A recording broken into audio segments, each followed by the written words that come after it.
Hey everyone, I'm Six-Path Weeb, and welcome back to the channel. Today we're diving into part 4 of our fanfic series, What If Naruko Carried a Rare Dōjutsu Within Her Bloodline? We'll be exploring how this twist could reshape her journey, her battles, and even her connections with the people around her. Just a quick disclaimer before we begin, this content is purely for entertainment and discussion purposes.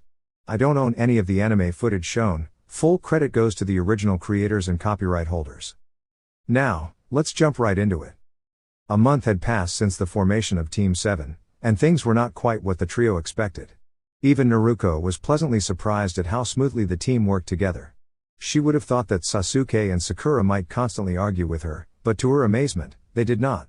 Most of the time, the three of them functioned like a well-oiled machine, and Kakashi seemed truly pleased with the progress of his students. Even during their dreaded D-rank missions, the teamwork was clear. True to her word, Naruko helped train her teammates after missions and team-building activities, if one could even call those household chores missions. Naruko often filled in where Kakashi gave less attention, teaching both Sasuke and Sakura the tree-walking exercise. To Naruko's surprise, Sakura mastered it on her very first try with perfect control, while Sasuke needed nearly a week to succeed. Though it frustrated him, Naruko explained that his larger chakra reserves made it naturally more difficult to balance. Realizing Sakura's remarkable chakra control, Naruko suggested to Kakashi that Sakura would be well suited for genjutsu training, and perhaps even medical ninjutsu in the future. Meanwhile, Sasuke became interested in sword techniques after watching Naruko practice her forms while waiting for Kakashi one day. Since Sasuke already owned several swords at his family's compound, he began practicing with Naruko 2 or 3 times a week. Their light sparring sessions helped Sasuke grow quickly. He had natural talent with a blade, though he still had a long way to go. Naruko herself wasn't idle either. She worked on advanced chakra control by practicing the leaf concentration exercise with both lightning and fire elements. Having already mastered the first 2 stages of wind, water, and earth, she was determined, like the Hokage before her, to gain mastery over all 5 affinities. Though lightning and fire proved more challenging, with the help of her shadow clones she believed she would complete the first stages within 2 weeks. In addition, she was secretly working on a complex sealing formula. When Kakashi asked about it, Naruko only smiled and replied, "My legacy."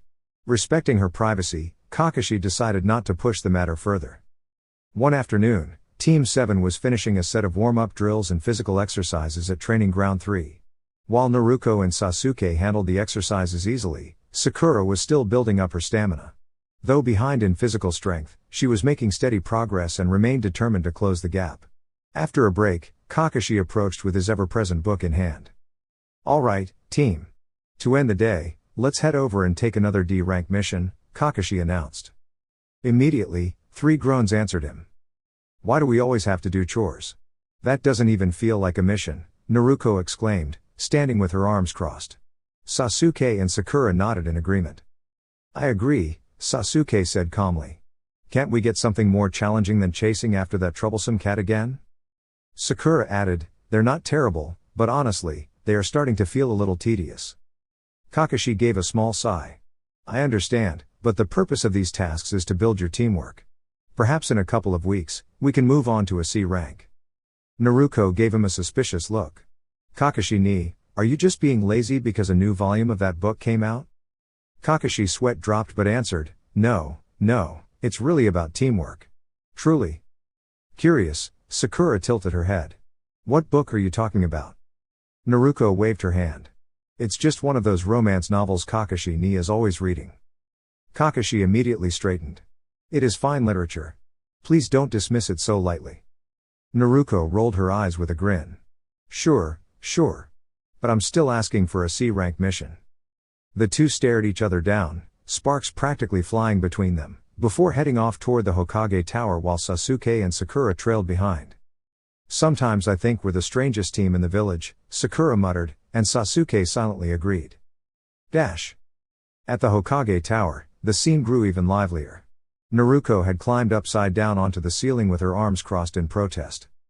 "Come down from there, Naruko," Kakashi sighed. "Not until we get a C-rank mission. I refuse to spend another day chasing that cat," Naruko replied stubbornly. Sakura giggled at the sight, and even Sasuke allowed a small smirk. Hiruzen, the Hokage, watched with an amused smile. "So, Naruko wants a C rank, I'm surprised it took her this long to ask. Kakashi tried to defend himself. I was simply waiting for the right time, Hokage-sama. They still need more teamwork training. Naruko interrupted brightly, nope. He's just stalling because he wants to finish his book. The Hokage chuckled warmly, while Kakashi buried his face in his hand. Finally, Hiruzen said, well, I believe your team is ready. As it happens, there is a C-rank mission available right now. A bridge builder requires protection while he completes his work. Bring in the client. Naruko dropped gracefully from the ceiling, smiling victoriously. Kakashi, however, silently vowed to even the score later. A man soon entered the office, wearing a pointed hat and carrying a towel draped around his shoulders. He introduced himself as the bridge builder. His manner was somewhat gruff, and when he glanced at Team 7, he frowned. These are the ones protecting me? They look so young, he muttered. Naruko bristled at his tone but managed to keep her composure, her blue eyes flashing with determination. Mission to the Land of Waves. You heard me, kid. What's the meaning of this, Hokage-san? I thought you'd send me a squad of real shinobi, not children pretending to be one, the old man said with disbelief as he looked at the Hokage. The three Genin frowned at the remark. Yes, they are young, Hiruzen replied calmly, but these shinobi are some of Konoha's finest. Their Jonin leader, Kakashi, is one of our most trusted elites. I'm certain they can handle any trouble that may come up while you build your bridge, Tazuna-san. The Hokage leaned back as Tazuna sighed reluctantly. Kakashi, your team will escort Tazuna-san to the Land of Waves and ensure his safety. The journey should take about 2 weeks, so prepare accordingly. And Naruko, please avoid sneaking into the mission room again, just ask next time. With that, the squad was dismissed. At the North Gate. 1 hour later, Team 7 gathered. Naruko arrived in her new outfit, a black cloak trimmed with red flame patterns at the hem. A sword rested across her back, and her supply scroll fit neatly into her pouch. Sasuke carried his gear in a pack with a short sword at his side, while Sakura had her own bag secured. Soon Kakashi and Tazuna joined them. Everyone ready? Kakashi asked. 3 nods, plus 1 from Tazuna, answered him. Good. Team 7, move out. Naruko's heart raced with excitement. Finally, a real mission. She thought, smiling to herself as they headed toward the Land of Waves. Unexpected trouble. The team traveled in diamond formation with Naruko at the front, Sakura and Sasuke at her sides, and Kakashi at the rear, guarding Tazuna. The road was quiet until Naruko and Kakashi noticed a puddle along the path. Strange. It hasn't rained in days, they both thought. As they passed, 2 figures leapt from the puddle. They wore masks, dark cloaks, and strange gauntlets connected by chains. Without warning, the chains shot forward and wrapped around Kakashi.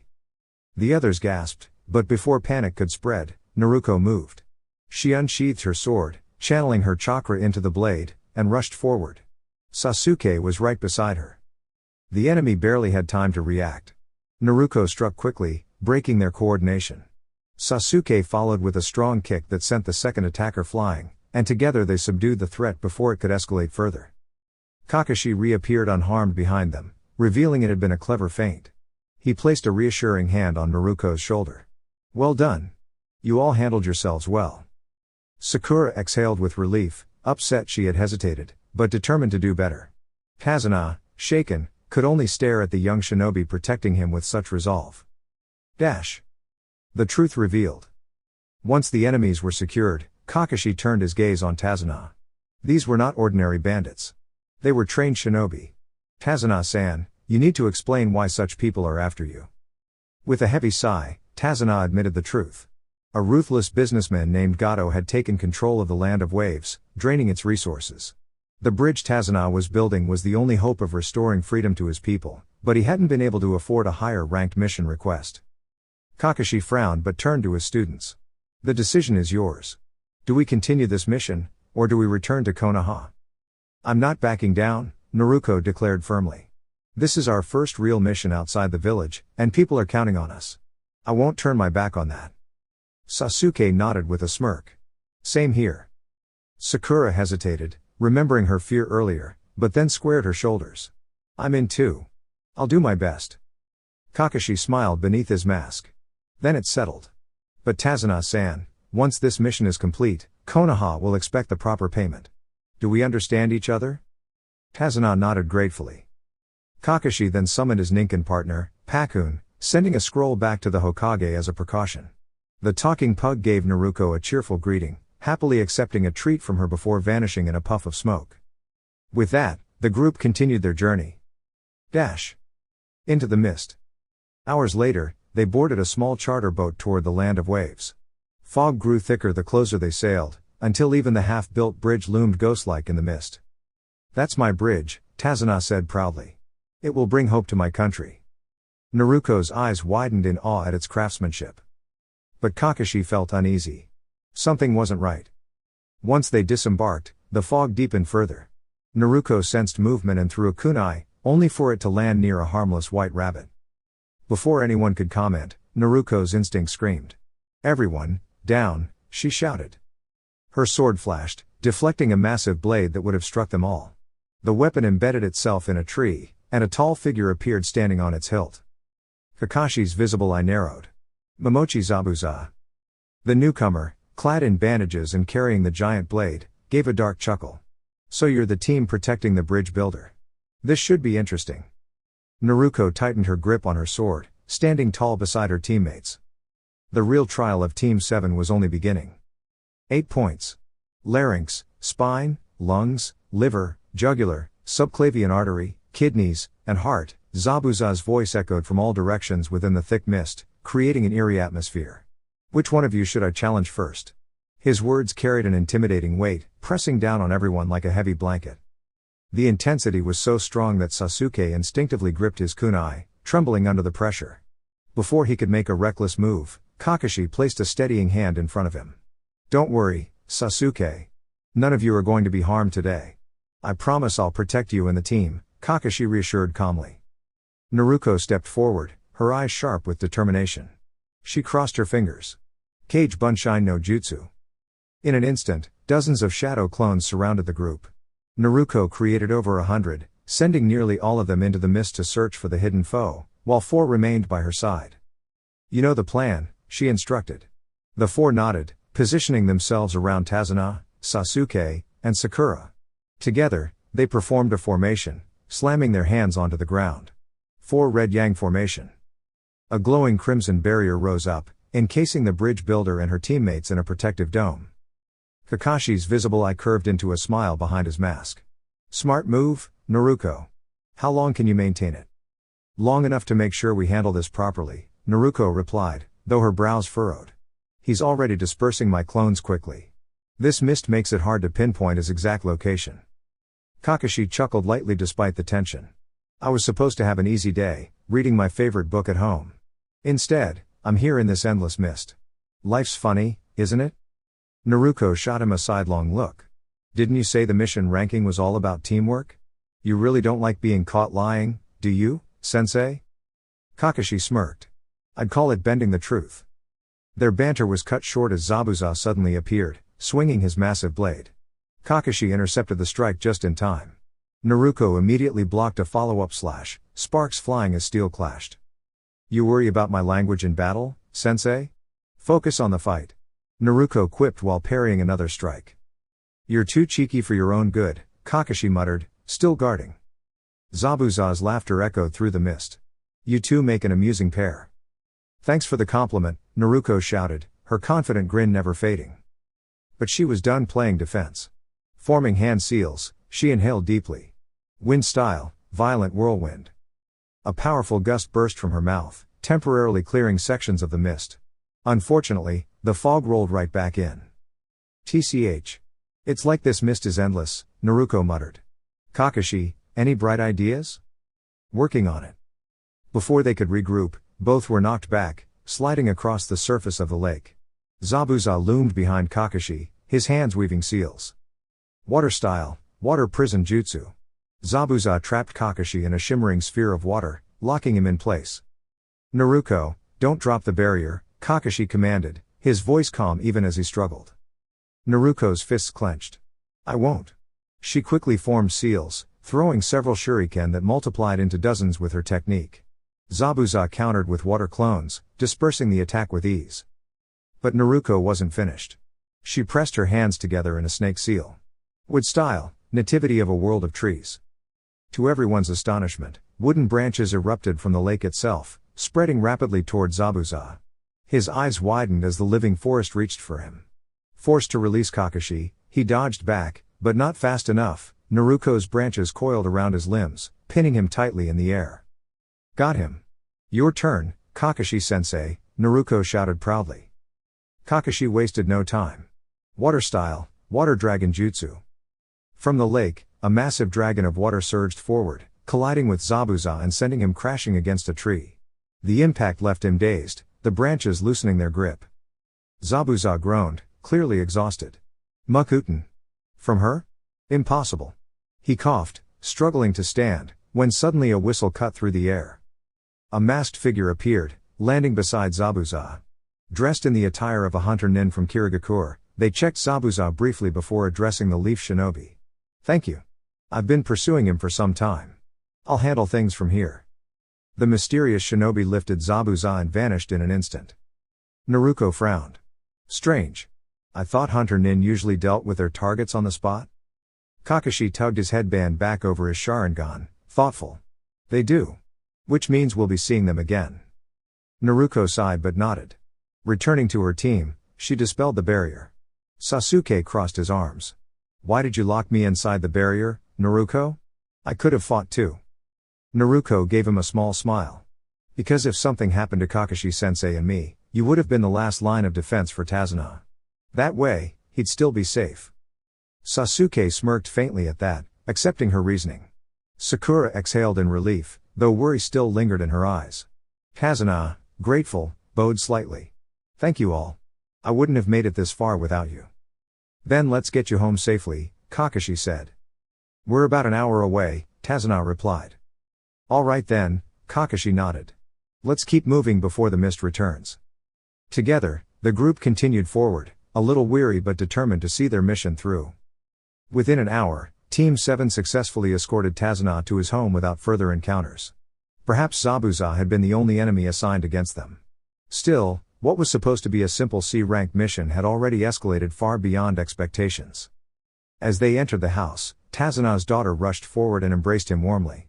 She had long, dark blue hair that shimmered in the light, a short-sleeved pink blouse with red trim, and a flowing blue skirt. Tsunami, I'm fine, all thanks to these shinobi from Konoha. Without them, I might not have made it back safely, Tazuna said kindly as he stepped back from her hug.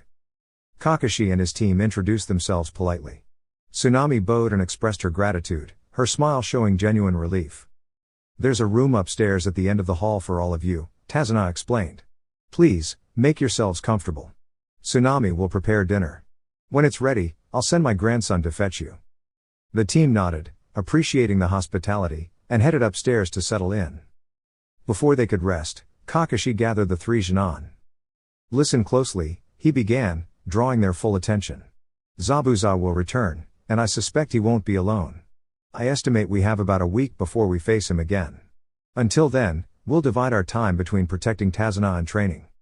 He looked directly at Naruko. This includes you, Naruko. You've already proven your skill, but experience and patience are equally important. Zabuza is formidable, and rushing in recklessly will only place you in danger. Sasuke and Sakura, you've mastered tree walking, thanks to Naruko's guidance. Now, it's time to learn water walking. I don't expect it will take you long, and once you succeed, I'll teach you how to channel chakra into your limbs for greater speed and strength. Both Sasuke and Sakura nodded, determination shining in their eyes. Kakashi noticed Sakura's shift in attitude. She hadn't once squealed over Sasuke since their first encounter with danger. Perhaps this mission was helping all of them grow. Turning back to Naruko, Kakashi added with a small smile, as for you, I have something special planned. You'll find out soon enough. Naruko shivered at the thought, half dreading what her sensei had in mind. Hopefully, it wouldn't involve climbing mountains while carrying boulders again. Kakashi continued, here's the watch schedule. Naruko will take first shift, Sasuke and Sakura the second, and I'll take the third. When Zabuza and his partner return, Sasuke and Naruko will engage the hunter nin, while I face Zabuza directly. Sakura, your task will be to protect Tazuna. Naruko, you'll use your sealing techniques to support both Sakura and our client. Sasuke, follow Naruko's lead, and you'll be fine. I have complete confidence in all of you. Trust your instincts, and know that I'll be here to guide and protect you. The three Genin smiled at their teacher's reassurance, their nerves eased by his confidence. Now, get some rest, Kakashi advised. We've been traveling non-stop, and you'll need your strength. They agreed without hesitation, slipping into their bedrolls and quickly falling asleep. Later that evening, a knock at the door woke them. A young boy stood before them, his eyes filled with quiet resentment.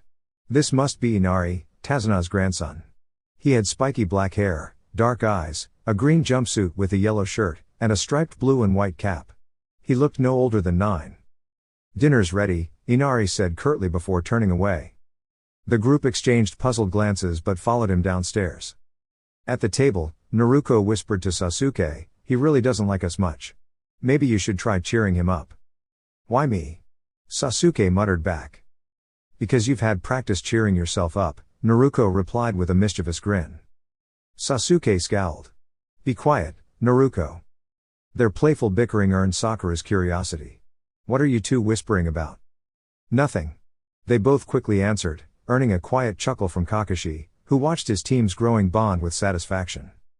Throughout dinner, Inari remained distant, casting occasional unfriendly looks at the guests.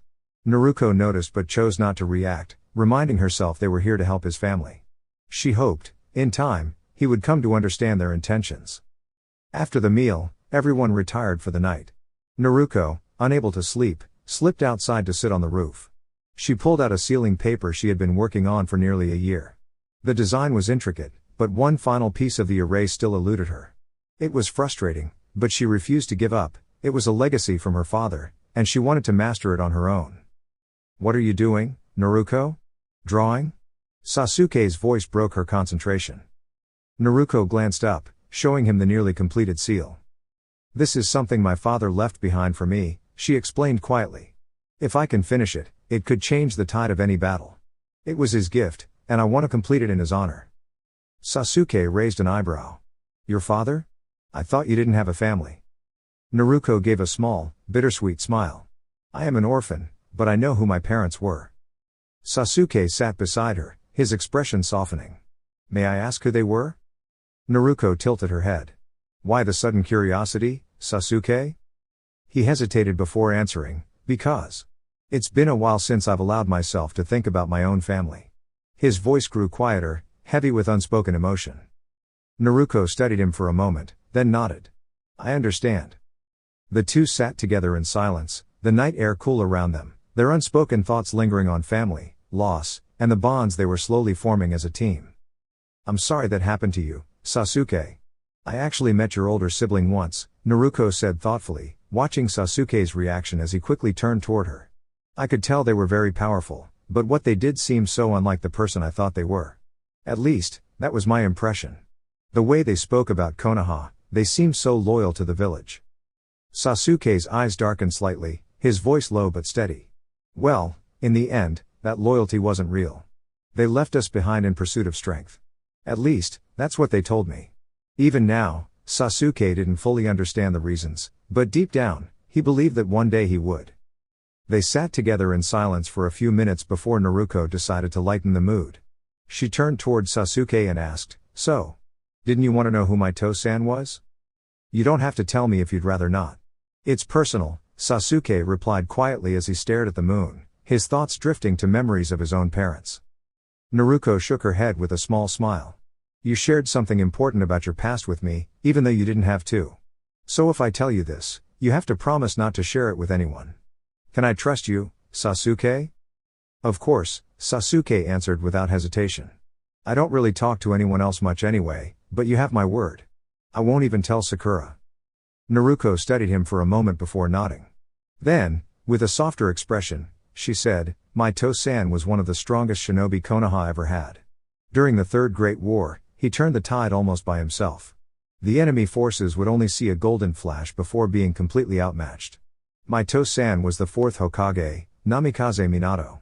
She finished with a gentle, almost wistful smile. Sasuke's eyes widened in surprise. Now that Naruko mentioned it, the resemblance was impossible to ignore. How had he never noticed before?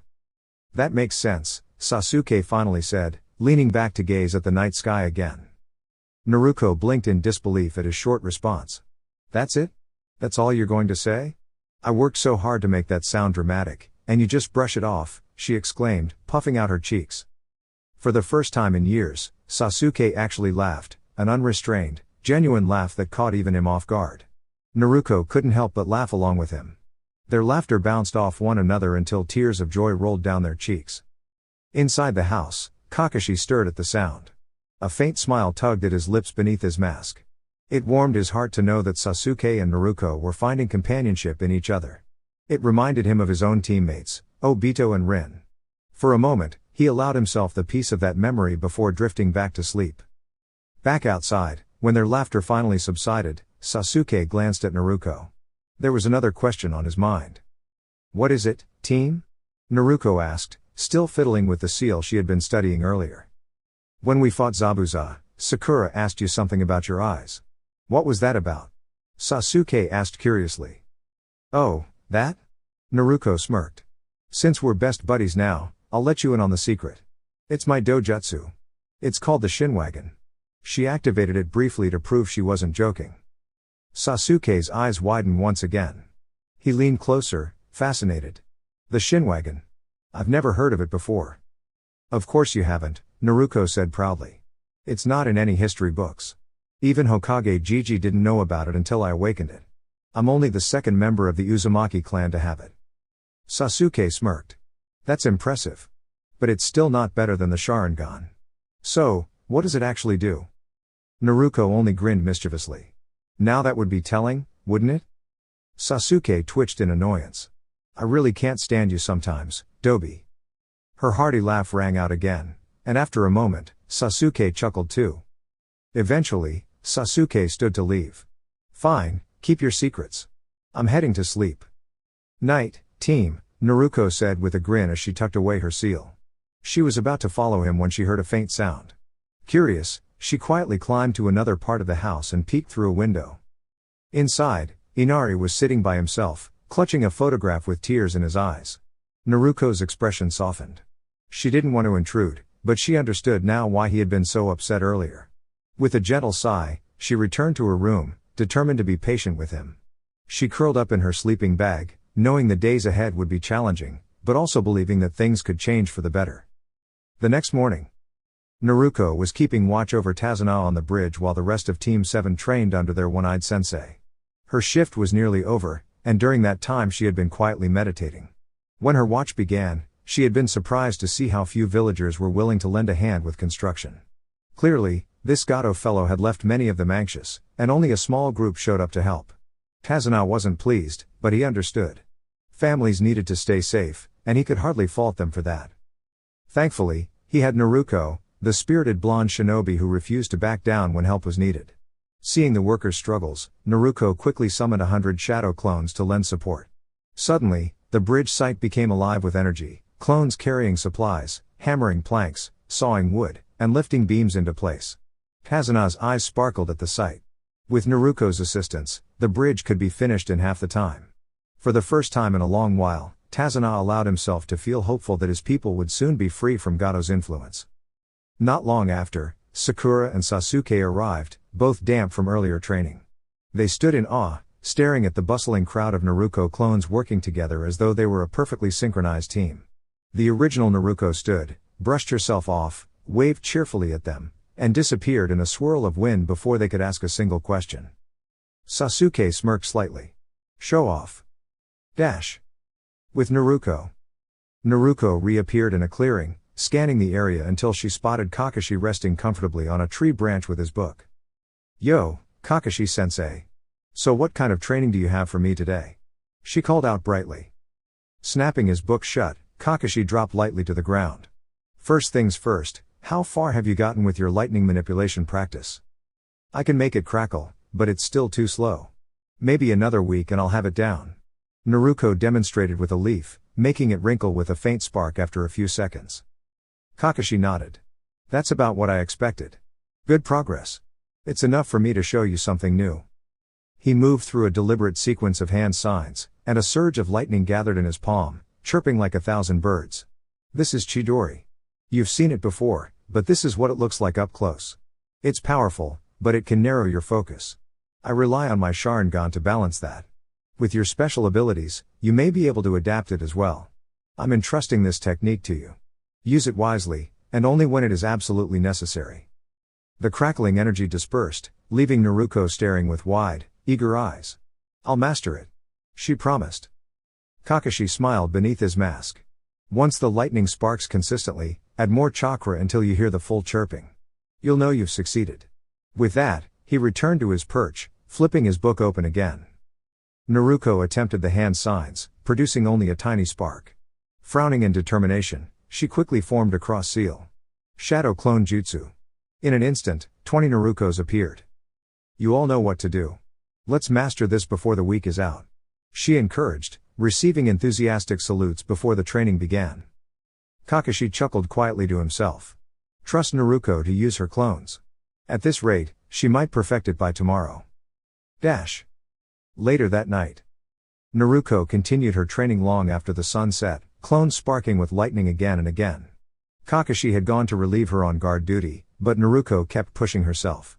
By the time she dismissed her clones, the overwhelming rush of their shared memories left her dizzy, and she collapsed gently in the grass, falling fast asleep under the stars.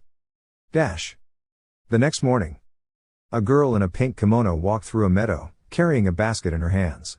Her long hair flowed freely, and her sandals made no sound on the wooden path. She stopped when she noticed someone lying in the field, blonde hair, a forehead protector, and faint whisker-like marks on her cheeks. Approaching carefully, she knelt beside Naruko, reaching out before Naruko's hand suddenly caught hers. Bright blue eyes blinked open. I'm sorry, the girl said with a gentle smile. I only meant to wake you. It's chilly here, you might catch a cold sleeping outside. Naruko sat up, rubbing her eyes. Thanks. Guess I overdid it yesterday. My name's Naruko. What's yours? My name is Haku. It's nice to meet you, Naruko-san.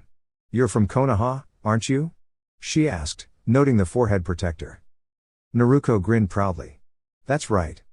So you must be strong then, Haku said warmly. I do all right, Naruko admitted with a laugh. But I'll always train harder. I want to protect the people I care about, and my home. Even if it means pushing myself beyond my limits, that's my way as a shinobi. Haku's smile softened. I believe true strength comes from having someone precious to protect. It gives purpose and makes us stronger than we realize. Naruko nodded firmly. Exactly. Haku rose, lifting her basket. I should be going. Someone close to me was hurt, and I came to gather herbs for their recovery. She took a few steps before pausing. Oh, and Naruko. I'm actually a boy. Naruko blinked in surprise, her jaw dropping slightly. She watched as Haku walked gracefully away, soundless as the breeze. Rising to her feet, Naruko called after him with a small smile. I'll see you again, Haku. Don't be surprised if I figure out more about you before then. Haku gave a faint, bittersweet smile before disappearing among the trees, leaving Naruko gazing thoughtfully at the path ahead.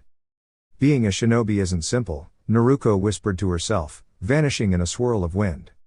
Later that afternoon, Naruko had already finished her shift guarding Tazuna, and the day had gone smoothly. She didn't create as many shadow clones as she had the day before, but around 30 still lent their support, more than enough to help the master bridge builder, who was grateful regardless. Once her teammates relieved her, she returned to the same field where she had previously met Haku and found Kakashi waiting in his usual spot. Naruko explained her encounter with Haku. Kakashi only gave a small nod, acknowledging her words. Though he believed Naruko could handle herself, it confirmed that Zabuza would likely return soon, something they all needed to be prepared for. Afterward, Naruko continued working on mastering the Chidori. She was close, though it was difficult to sustain the technique in her hand for long. With the aid of her shadow clones, she felt confident she could master it by the next day. Just as Kakashi had warned her, when she channeled the technique, her vision tunneled, narrowing like she was peering through a straw. Fortunately, when she activated her Sharingan, the effect disappeared, allowing her to control the jutsu better. By evening, Naruko could use the Chidori successfully about 75% of the time. Though her arm felt sore and showed signs of strain, she wrapped it carefully with bandages, deciding to keep it protected until her body adjusted to the technique. That night, the group sat down for dinner. Laughter, light-hearted jokes, and talk of training filled the air, along with Tazuna's pride in the nearly completed bridge. Yet not everyone shared in the cheer. Inari's hands trembled as he slammed them against the table, tears brimming in his eyes. All of this training. It won't matter. Gato has too many people on his side. No matter what you do, he'll just keep sending more. The strong always win, and the weak will always lose, he cried. Naruko's expression hardened, though she reminded herself that Inari was still just a child. That's not true, she said firmly. You're speaking like someone who's already given up. We're not going to stand by helplessly. We'll protect this place and prove that hope isn't wasted. But Inari shook his head, his voice rising. You don't understand anything about our country. You don't know what it's like to feel hopeless. Tears streamed down his face.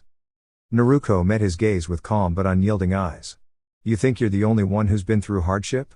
Everyone at this table has faced struggles. Your grandfather is still fighting for this village's future. What about you? Instead of choosing to stay strong, you let despair decide for you. I know exactly what it feels like to be treated as if you don't matter. Since the day I was born, I've been judged unfairly. But I chose to keep moving forward. Complaining never changed anything. Strength isn't about never crying, it's about standing back up and refusing to stay down. When you're ready to face that, you'll find out how strong you can be. Her words stung, and Inari ran from the table in tears. Naruko, that was too harsh, Sakura exclaimed, narrowing her eyes at her teammate. Not wanting to argue further, Naruko quietly stood and left, a gust of wind scattering some of the plates on the table as she vanished outside. The room grew quiet. After a long moment, Tazuna began to speak, telling the group about Keiza, the man who had been like a father to Inari. Keiza had stood up bravely against Gato's tyranny, but after being betrayed, he was taken from Inari's life in a way that devastated the boy. That day, Inari's cheerful nature had been replaced by sorrow. Kakashi gave a small sigh. I'll speak to Naruko later about her tone. But perhaps Inari needed to hear some of that. Tazuna looked toward the door where his grandson had fled. Yes. I only wish it had been gentler. But maybe, just maybe, those words will help Inari open his eyes. Sakura, puzzled, asked, Kakashi-sensei. What did Naruko mean earlier, about being treated unfairly since the day she was born? Was she telling the truth? Kakashi's expression softened. That isn't mine to explain. But she wasn't lying.